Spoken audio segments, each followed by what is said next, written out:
Evangelho de Mateus, capítulo de número 25. Todos encontraram?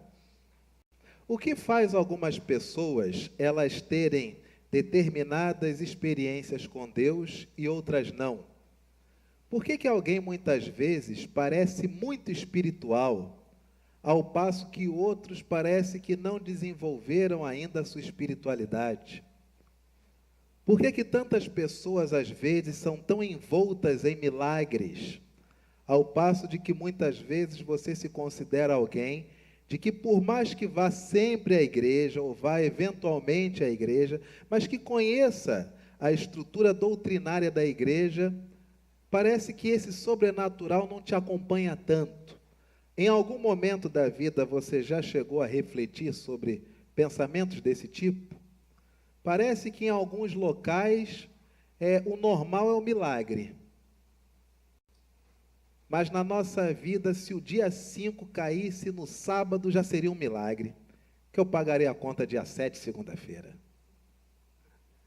Para alguns, o normal é uma vida onde Deus fala, o indivíduo ouve até Deus assoviar. O indivíduo está andando na rua e diz, não, peraí que papai está falando. Não, ele só está assoviando, está tudo bem, pode continuar falando. E às vezes você pega um texto, lê durante meses, consulta 20 sermões no YouTube, compra 10 livros e a conclusão que você chega é que não entendeu muito bem. Isso já aconteceu com você? Sabe qual que é o nome que se dá a isso? Uma forma dessa de ver enxergar as coisas?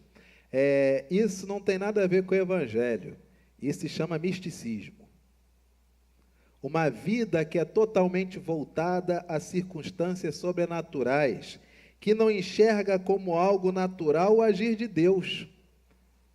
Acha que o agir de Deus é uma quebra da ruptura da naturalidade das coisas. Ora, se Deus é Senhor e Deus é Criador, a coisa mais natural do mundo é quando Deus age.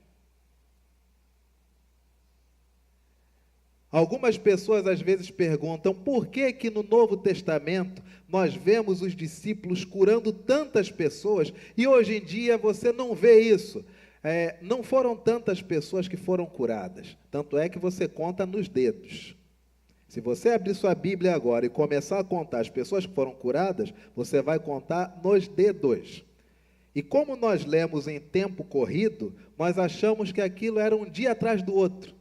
Quando, na verdade, entre uma passagem e outra, você às vezes tem intervalos até de mais de 2, 3 anos. Mas você quer saber onde os milagres existem? Existem em locais onde necessita de milagres. Quer ver um exemplo?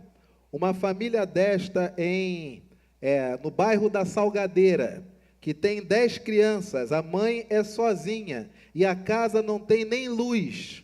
Não tem água encanada, não passa na cabeça das pessoas o conceito de pintar a casa, porque não tem dinheiro para comer, imagina para comprar tinta.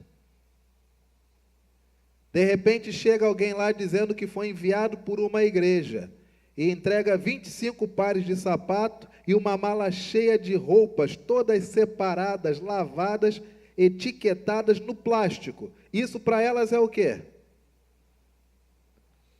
E esse milagre se materializou lá por quê?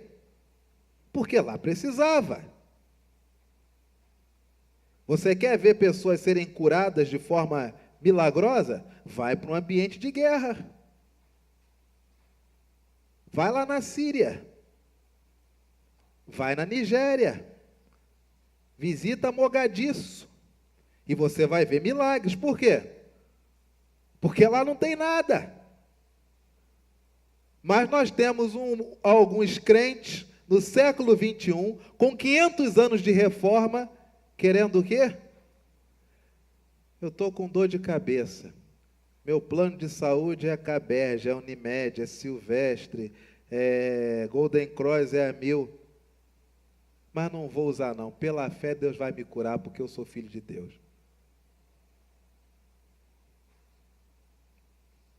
Vaidade de vaidade, diz o pregador, tudo isso não passa de 2.000 num plano, mas faz da saúde prova de fé se Deus ama ou não. Não faz sentido.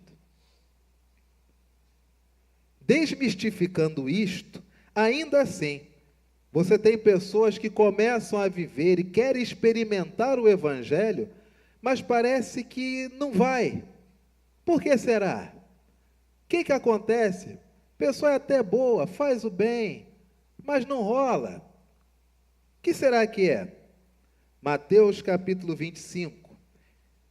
Uma parábola muito conhecida e de um entendimento muito prático e muito simples. Então, o reino dos céus será semelhante a 10 virgens, a 10 mulheres que ainda não conheceram o Senhor desse reino. A 10 virgens que, tomando as suas lâmpadas, saíram a encontrar-se com o noivo. Cinco dentre elas eram imprudentes. 5 dentre elas eram pouco esclarecidas. 5 dentre elas ainda não haviam conhecido o noivo. E 5 já tinham prudência. As nécias, as que não conheciam, ao tomarem as suas lâmpadas, não levaram o quê? No entanto, as prudentes, além das lâmpadas, levaram o quê? E tardando o noivo, foram tomadas de sono e adormeceram. Mas, todavia, contudo, entretanto, quando bateu meia-noite, ouvi-se um grito: Eis o noivo! Ó o noivo passando aí! Quem vai, vai! Então, se levantaram todas aquelas virgens e prepararam as suas lâmpadas. O caminho era escuro, elas precisavam iluminar o caminho, porque o noivo estava passando. Então se levantaram todas aquelas virgens e prepararam as suas lâmpadas. E as nécias disseram às prudentes: Dai-nos do vosso azeite, porque as nossas lâmpadas estão se apagando. Mas as prudentes responderam o quê? Sim, te dou meu azeite, te dou minha roupa, pago curso de natação para os seus filhos. Que mais de bondadismo, que mais de excesso de bondade eu posso fazer a você? Faço tudo isso e ainda vou me internar, ainda vou me tratar, porque infelizmente só posso ajudar dessa forma, te sustentar durante 2 anos. Não foi isso que elas responderam? Não, isso são os crentes de hoje.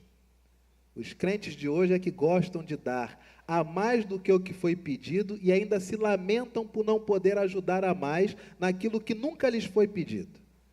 Mas as prudentes, no Evangelho, o prudente é aquele que responde: não. Por quê? Para que não nos falte a nós e a vós outras, em outras palavras. Porque se faltar para nós, fatalmente nós não vamos conseguir fazer o quê? Mostrava o caminho para vocês também, né? Porque vocês vão nos seguir. E diante aos que o vendem e gastem dinheiro igual nós gastamos. Não fica de pedinte achando que é responsabilidade dos outros, não.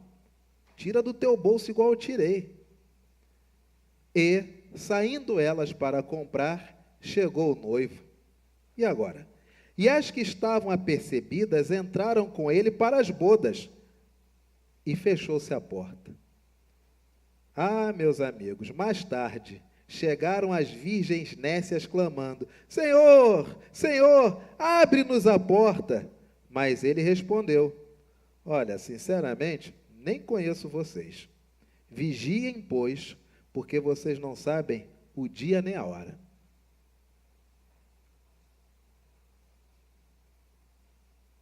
Lições que nós tiramos de um texto com tanta simplicidade. O reino dos céus é semelhante a 10 virgens, a 10 moças que ainda não conheceram o noivo, e o noivo é Jesus. Só que dessas 5, elas levaram azeite. O que é o azeite? O que é o óleo? O óleo é o combustível. 5 dessas sabem que numa peregrinação para conhecer Jesus, elas precisam de quê? De combustível. Que combustível é esse? Vontade, força, perseverança, um quê de espiritualidade. Tem tanto crente por aí, meu amigo, que o reservatório de combustível está vazio. sai para se encontrar com o noivo, mas o que tem dentro do coração? Nenhuma vontade. São aqueles os quais querem conhecer Jesus, um Jesus apostilado. São os que não querem conhecer Jesus, eles querem saber de temas. Qual é o tema? Aí vem os recorrentes: salvação, predestinação, inferno, demônio, Espírito Santo, Pentecostes, quem vai ser salvo, quem vai para o inferno.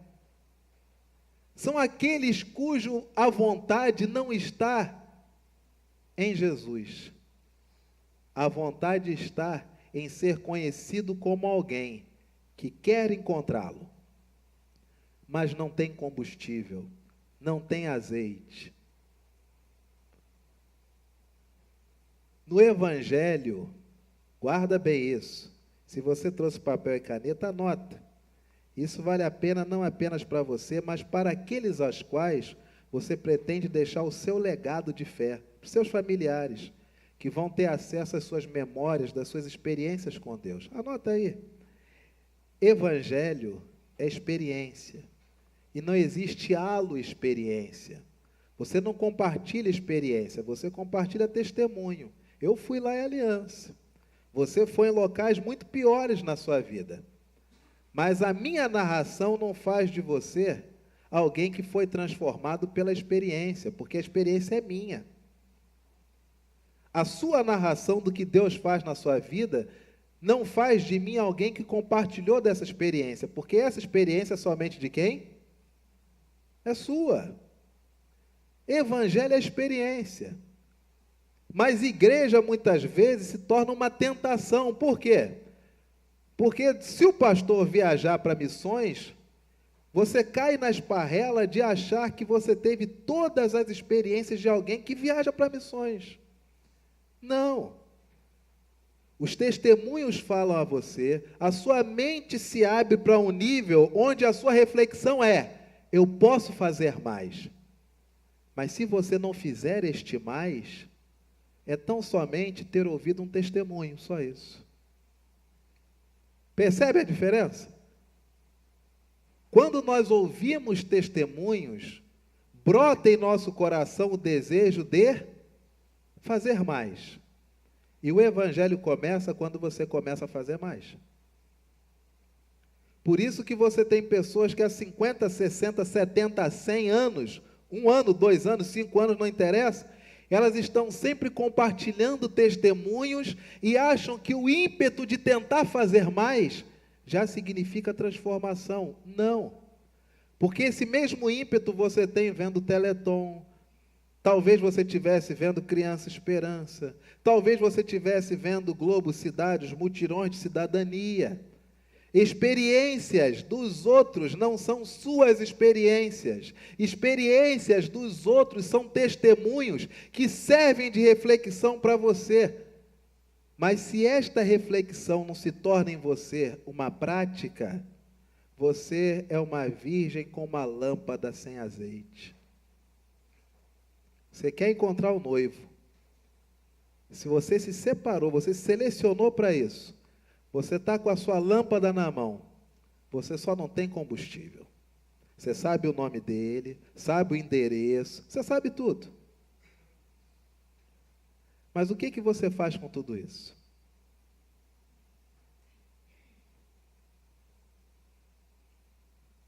Quais são suas experiências?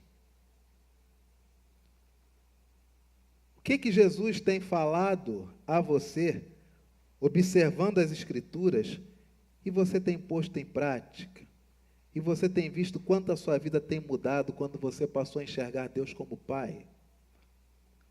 Quando a sua vida santifica o nome de Deus, quando você se vê como alguém separado, quando todos os dias você pede para que a sua visão do mundo seja a visão do reino de Deus, quando todo dia você entende que aquilo que acontece na sua vida é vontade de Deus, vontade permissiva, vontade agradável, cronos, kairos, não! Deus está em todo lugar, e se aconteceu, Deus sabe, e se Deus sabe, eu estou bem. Mas até isso a gente burocratiza. Aí fulano, ele terminou comigo. Isso foi foi uma vontade permissiva, não foi vontade agradável. Deus não se agrada disso, Ele só permite.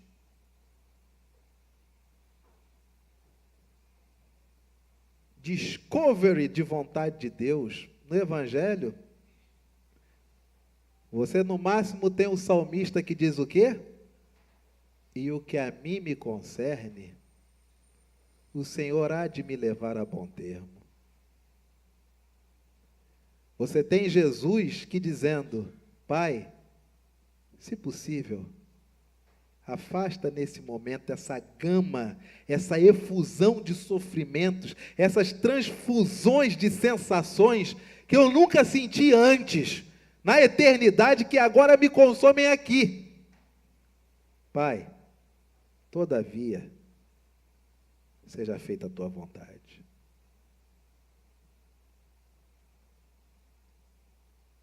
Jesus tem lâmpada e está cheio de combustível. Tem crentes que trazem suas lâmpadas na mão, mas essas lâmpadas não têm azeite nenhum. Nós tivemos o evento, o culto, que foi a maior celebração da reforma em todo o mundo. Você sabia disso? Os nossos 500 anos da reforma na Barra foi o maior evento de celebração da reforma do mundo inteiro. Em Wittenberg, na Alemanha, não deu nem para o cheiro perto de 16 mil pessoas que estavam aqui na Barra. Você sabia disso? Eu não sabia. Em uma corrida para poder ver igrejas que pudessem auxiliar os campos, eu tomei pé do todo o panorama dos 500 anos do ponto de vista da IPB. E uma coisa que me deixou muito perplexo foi que algo tão grande, em contrapartida, poucas foram talvez as pessoas que depois daquele dia tomaram atitudes práticas na sua forma de viver. Reforma protestante, ela foi feita por quem? É claro que houve os interesses políticos. Um rei quer trocar de mulher, a mulher que ele estava não lhe dava filhos, e ele precisava de um descendente. Ele envia um ofício à Igreja Católica, Papa, eu preciso trocar de mulher. Porque a mulher que eu estou hoje não me dá filhos, mas tem uma outra aqui que parece que é batata, é triscar, ela já tem logo um filho. O que a Igreja Católica diz? Não, casamento é indissolúvel, é indivisível, agora já era. Por que isso? Porque era vantagem para a igreja. Um reino dividido, quem se torna o responsável? Eu. E o que o homem diz? Assim não, eu quero a minha descendência. Tem nenhum outro tipo de coisa, de religião que a gente possa adotar aqui? Ih, meu rei, está pegando fogo no interior. Tem um monge aí que tacou fogo pegou fogo no asilo. O homem talhou, foi papel na parede, não teve homilia naquele dia, está foragido, os empresários, os burgueses estão sustentando o homem e parece que ele está traduzindo o Novo Testamento para o alemão. Então nós vamos acobertar esse cara. Porque se esse troço der certo, o nosso país vai para a religião dele. Aí eu troco de mulher, boto logo um filho e a minha dinastia permanece tomando conta do meu país. É óbvio que teve interesse político. É claro. Mas a reforma foi feita principalmente pelos camponeses, por homens e mulheres que não tinham Bíblia na mão, na sua tradução, na sua linguagem. Não tinham capas de Bíblias comemorativas. Mulheres que foram essenciais para a reforma, fazendo algo que a igreja, naquele período da sua história, nunca havia feito. Sabe o quê? Abrir suas portas. E todos os que chegavam dizendo, fugimos de tal povoado porque estão caçando aqueles que estão assumindo uma nova forma de pensar. Nós estamos juntos do grupo que defende Lutero, um retorno às escrituras, ainda que não saibamos que escrituras são essas. Sabe o que as mulheres faziam? Pode entrar aqui em casa, pode deitar. Fulano, vá lá matar 3 galinhas. Ciclano, traga uns 4 baldes d'água. Fulano, pegue o cavalo, vá até seu pai, que estava sempre no mato, caçando catando lenha, trabalhando nos feudos. Vá até seu pai. Diga que quando ele tiver um tempo, ele vê aqui em casa. Chegaram 4 homens e 3 crianças fugindo da matança aos novos crentes no interior. Mulheres, papel importantíssimo. E fizeram o papel, talvez o mais sublime, que se fizessem até hoje, esse mundo seria diferente. Tomaram para si as responsabilidades e assumiram seus papéis, a começar de seus filhos. Entregaram para os outros. Você vai aprender com seu pai e sua mãe. E todos os que estiverem nesta casa aprenderão aqui. O que diz lá o monge? O justo viverá pela fé. É sobre isso que nós vamos viver. E eles ficavam meses só com esse versículo. O justo viverá pela fé. Nem segundo grau, nem nível superior, nem busca por iPhone X, Android puro, não tinha nada disso. Câmera na mão, nada disso. 500 anos depois, nós temos um momento onde nós temos os principados e potestades representados pelas autoridades políticas dando a sua bênção à reforma dos protestantes. Coisa que se dissesse a Lutero, ele ia dizer, não, eu não estou lutando por isso. São muitas mulheres que perderam seus maridos pela convicção de que o Evangelho precisa ser traduzido para a língua deles. Que a igreja precisa falar a linguagem deles. 500 anos depois, a igreja continua achando, tanto católicos quanto protestantes, que só a igreja salva. Ao passo que aquele que não vem para a igreja, logo, nós damos um nome, desviado. E chegamos a pensar que se ele se desviou, será que realmente era salvo? Esses são os nossos 500 anos. 500 anos depois, continuamos pensando da mesma forma. Por quê? Porque experiências são pessoais. A experiência de Lutero, a experiência de Calvino, a experiência de Zwingli, a experiência de Melanchthon, a experiência de Knox, a experiência de Simonton, a experiência de tantos outros homens, Calley, Sarah Calley, tantos outros homens, espectros desse momento da reforma e das consequências, desdobramentos da reforma, somente foram experimentadas por eles. E eles escreveram tudo isso. E as pessoas admitem as experiências deles como sendo suas experiências. Por isso que não mudaram em nada. A palavra do Senhor ainda diz: as nécias, ao tomarem suas lâmpadas, não levaram combustível, não levaram azeite. No entanto, as prudentes, além das lâmpadas, levaram combustível, levaram azeite, levaram óleo. E tardando o noivo, foram tomadas de sono e adormeceram. A expectativa pela vinda de Jesus pode fazer com que eu e você adormeçamos, não é verdade? Eu não preciso estar bem com Jesus, ele não volta hoje não. Nem começou a guerra com a Coreia. A Bíblia diz que vai ter guerra, só no século passado foram 2 mundiais. Mas essa da Coreia é que vai ser o quente. Ele não volta hoje não, ainda não teve rolo. Ainda estamos tranquilos. A necessidade de viver esse mundo entorpece. Tem um monte de crente que é tomado de sono e adormece. Vida com Deus. Hein? Mateus 5. Oi? Que Jesus fala sobre amor? Então, eu estou lendo um site. Dormindo. Entorpecido, tomado de grande sono, não está percebendo tudo o que está rolando. Mas à meia-noite, no horário que não se espera, mas tudo é à meia-noite, ouvi-se um grito: está passando o homem aí, ó, o noivo chegou, quem vai, vai. Então se levantaram todas aquelas virgens e prepararam suas lâmpadas. E as imprudentes, Aquelas que não tinham combustível disseram às prudentes: compartilhem conosco as suas experiências. Me dê as experiências de vocês. O que Jesus falou ao coração de vocês? Mas as prudentes responderam: não, para que não nos falte e nem falte a vocês. Se eu parar o meu trajeto em conhecer o noivo, eu fico sem conhecer e vocês ficam sem ouvir como ele é. Uma das coisas que me fez refletir muito, que eu refleti muito nessa viagem missionária, como eu orava errado.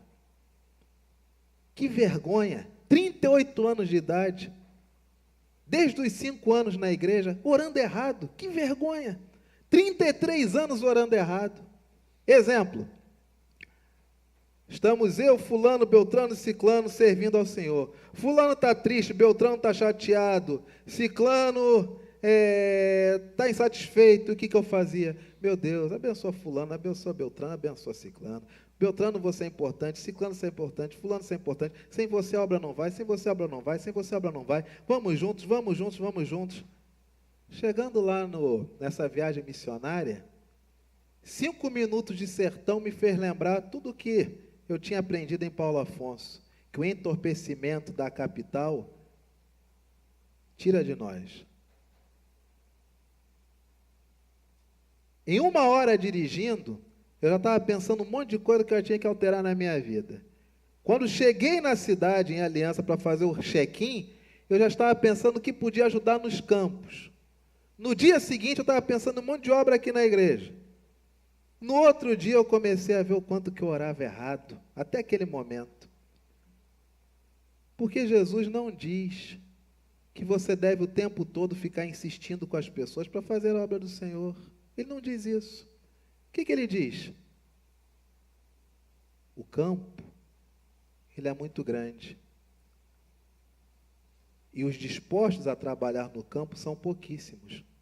Peça ao Pai que mande trabalhadores. E eu há 33 anos, pô, fulano, vamos lá, sem você não vai. Vamos, ciclano, você vai para o seminário? Tem que ir para o seminário, rapaz, sem você no seminário eu não vou. Vamos, fulano, vamos ser ordenado pastor, vai ser bom para nós. Quantas pessoas que não fazem a obra do Senhor porque não querem? As mulheres do GAM foram essa semana comprar um monte de coisa para os missionários. Você podia ter ido no mercado também. Mas eu não sabia. Você nunca sabe de nada, você não pergunta a ninguém. Está todo mundo aqui, ó. O pastor está aqui, presbítero está aqui, presbítero está ali, diácono está ali. Está todo mundo aqui, ó. Maracanã com o anel fechado. Você não sabe de nada por quê? Porque você não quer. Se você perguntar, tem resposta. Os campos missionários, os vídeos estão sendo exibidos. Você pegou o telefone de alguém? Você pegou o número da conta do missionário? Você já está pensando em empresas que você pode conversar, que trabalham com construção? Só depende de você. Eu passei a minha vida toda de crente, 33 anos, achando que você tinha que estimular, estimular, estimular. Mas Jesus a ninguém estimulava. A seara é grande, trabalhadores são poucos. Peça ao Pai que mande trabalhadores. Dessa viagem missionária para cá, minha oração todo dia é outra. Meu Deus, que o Senhor desperte trabalhadores para esses campos. Que o Senhor desperte trabalhadores para a Igreja da Tijuca, para o Presbitério do Rio, para o Sino do Rio, para a IPB, para os abrigos, para os asilos. Que o Senhor traga pessoas. Mas aquele que não quiser o fazer, não é obrigado. Só não pede meu combustível.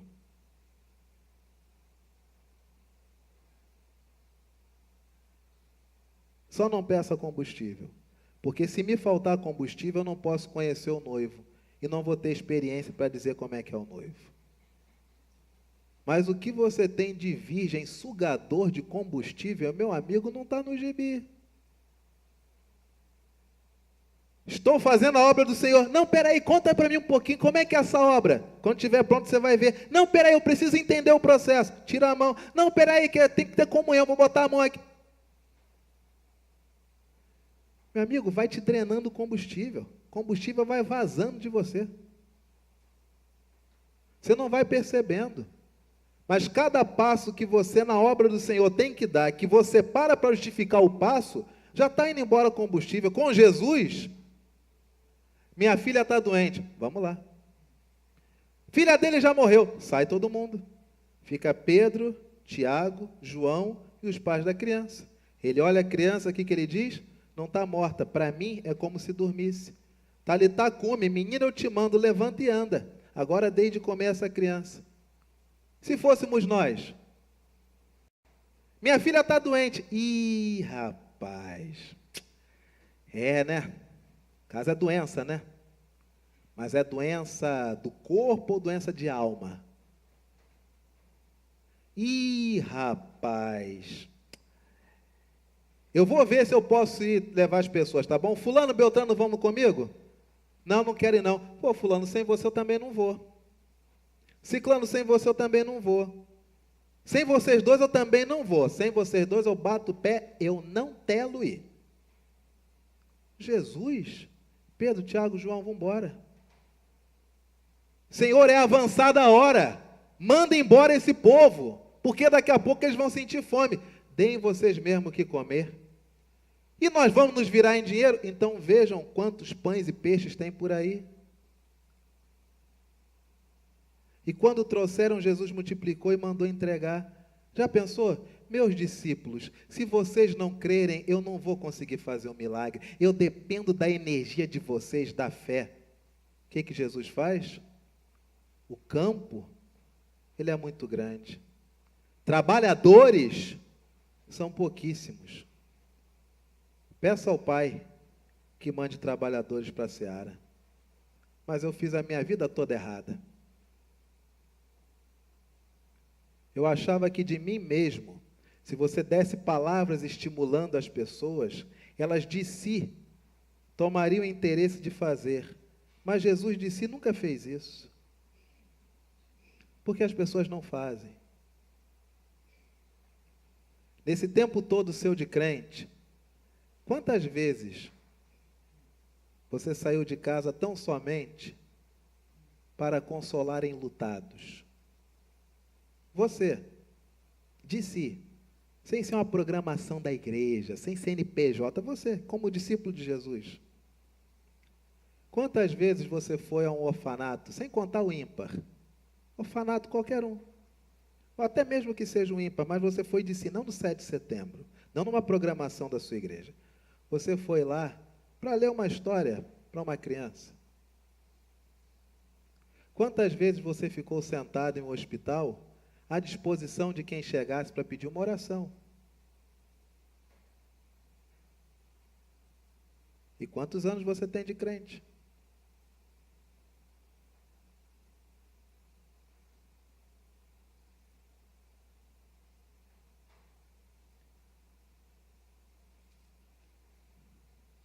E as nécias disseram às prudentes: nos dá do seu combustível, porque as nossas lâmpadas estão se apagando.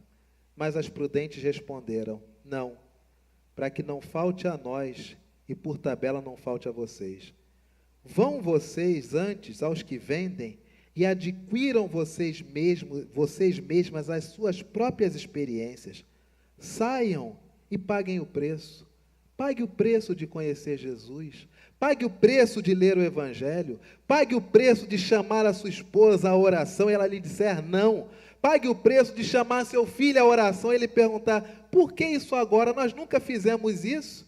Depois de 30 anos de igreja, agora a senhora quer ser crente aqui dentro de casa? Agora o senhor quer ser crente aqui dentro de casa? A vida toda nós sempre fomos à igreja e nunca foi assim. Paga o preço, meu amigo. Você quer combustível? Vai e compra. Mas nós somos aqueles que queremos nossos filhos doutores, mesmo que eles não tenham nada de evangelho dentro deles. Se você pergunta a qualquer responsável, o seu sonho na vida do seu filho, seja médico, seja médica, seja doutor, seja advogado. Que mais? É que seja um bom pai, né? Que seja um bom marido, seja uma boa esposa. Que mais? Eu quero ter netos. Raramente você vai ouvir: quero que ame Jesus mais do que eu. E que a partir disso, aquilo que ele for, ele será bem sucedido, porque será feliz. Não houve.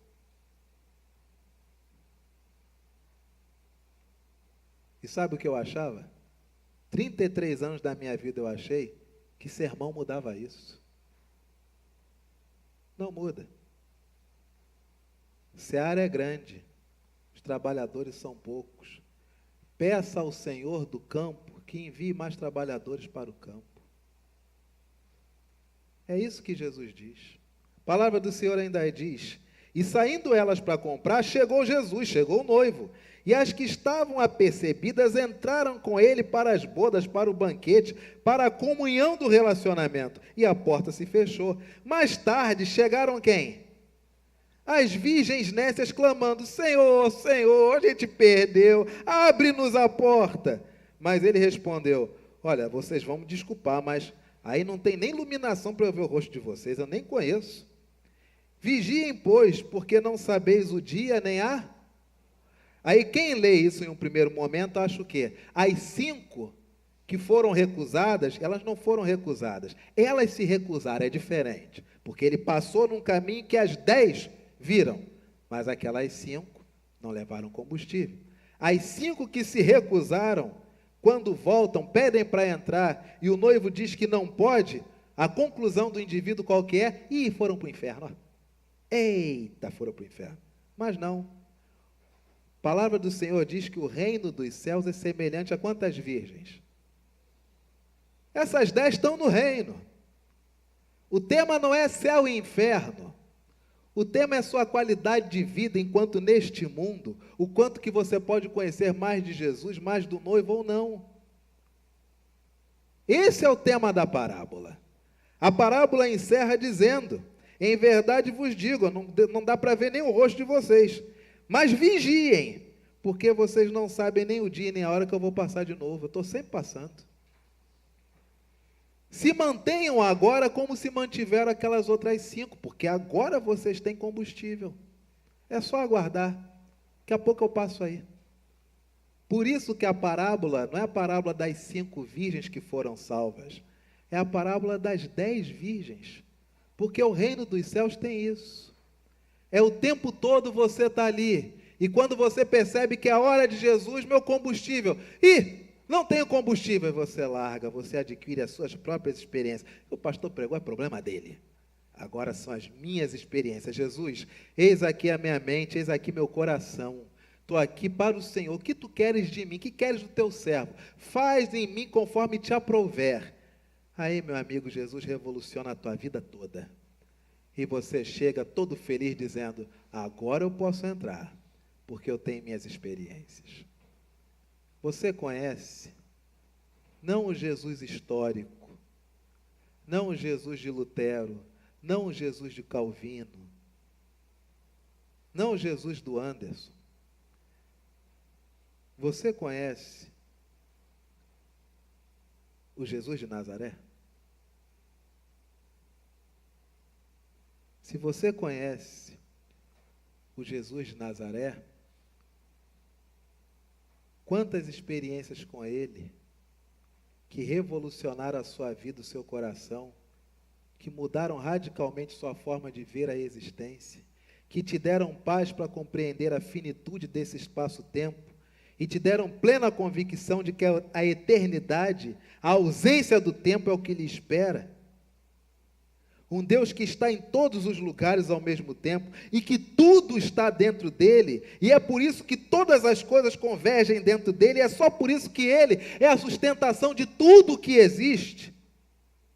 É um Deus que está aqui agora, mas está junto do Filho na cruz, está vendo Davi ser consagrado, está chamando Enoque para si, está falando com João em Pátimos, tudo acontecendo agora nesse exato momento. Esse Deus você conhece?